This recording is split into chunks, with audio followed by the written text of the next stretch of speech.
Част 6. Обърнах се настрани и видях огромен дворец, чиято основа почиваше върху облаци. Тялото му бе направено от мрамор и имаше триъгълна форма. 4 реда колони се издигаха един на друг. На върха на сградата имаше златна сфера.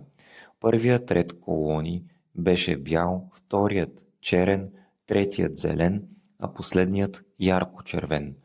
Имах намерение, след като отдам възхищението си на това произведение на безсмъртните творци, да се върна при олтара, птицата и факлата. Исках да ги изследвам по-задълбочено. Те бяха изчезнали и когато вратите на двореца се отвориха, аз ги затърсих с поглед.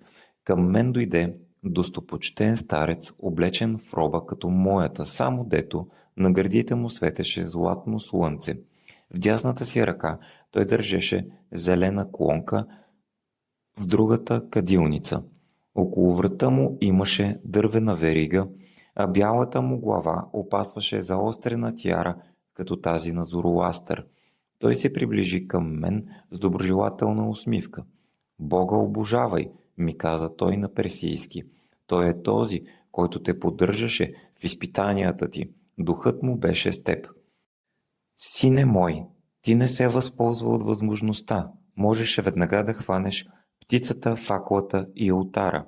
Ти щеше да станеш едновременно олтар, птица и факла. Сега, за да стигнеш най-тайното място в двореца на върховните науки, ще трябва да минеш през всичко по заобиколен път. Ела, първо трябва да те представя на братята си. Той ме хвана за ръка и ме заведи в огромна зала.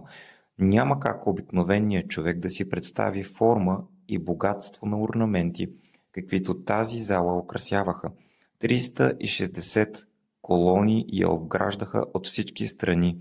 От златен обръч на тавана висеше кръст в черно, бяло, синьо и черно.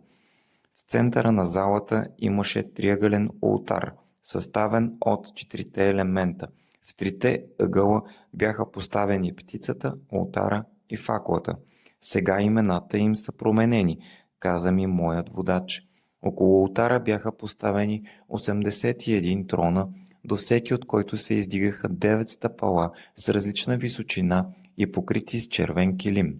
Докато изследвах троновете, зазвуча тромпет и вратите на залата се завъртяха на пантите си, за да пуснат 79 души, всички облечени като водача ми. Те приближиха бавно и седнаха на троновете, докато водачът ми стоеше до мен. Възрастен мъж, различаващ се от братята си по своята пурпурна мантия, поръбена си с бродирани букви, стана, а водачът ми се обърна към тях на свещения език и каза: Вижте едно от нашите деца, което по волята Божия трябва да бъде направено велико като бащите му. Нека бъде волята Божия. Отвърна възрастния мъж и като се обърна към мен, добави: Сине мой, дойде краят на твоите физически изпитания. Остава ти да предприемеш дълги пътешествия. Преди да обходиш тази сграда, всеки от моите 8 братя и аз самият ще ти дадем по един дар. Той дойде при мен и като ме целуна с мир, ми даде буца сива пръст.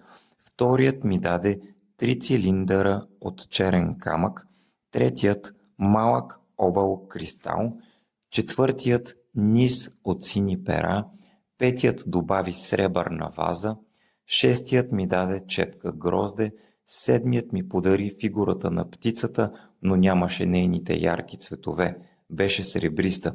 Името й е същото, ми каза той. Ти си този, който трябва да й предаде същите качества.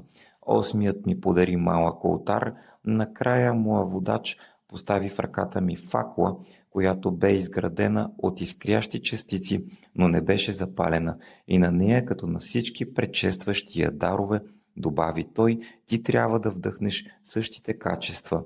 Размисли над тези дарове, каза ми тогава главният мъдрец. Всички те еднакво водят към съвършенството, но нито един от тях сам по себе си не е съвършен. От тяхното примесване трябва да дойде божественият продукт. Знай и това, че те не служат за нищо, ако не ги използваш в реда, в който ги получи. Вторият който се ползва в помощта на първия, си остава само груба материя, студена и безполезна, ако на свой ред не получи помощта на този, който го следва. Грижливо пази получените дарове и поеми по своя път, след като пиеш от чашата на живота. При тези думи той ми подаде кристална чаша с изкряща жълта течност. Беше вкусна и издаваше фин аромат. След като навлажних устните си с течността, понечех да му върна чашата, но старецът ми каза: „Изпий я, само от нея ще почерпиш сили за пътешествията.“ Подчиних се и почувствах божествен огън да изпълва цялото ми същество. Бях по-силен, по-смел, дори моите мисловни способности сякаш се удвоиха. Побързах да отправя поздрава на мъдрите към царственото събрание, което щях да напусна, и при командата на моя водач влязох в дълга галерия отдясно.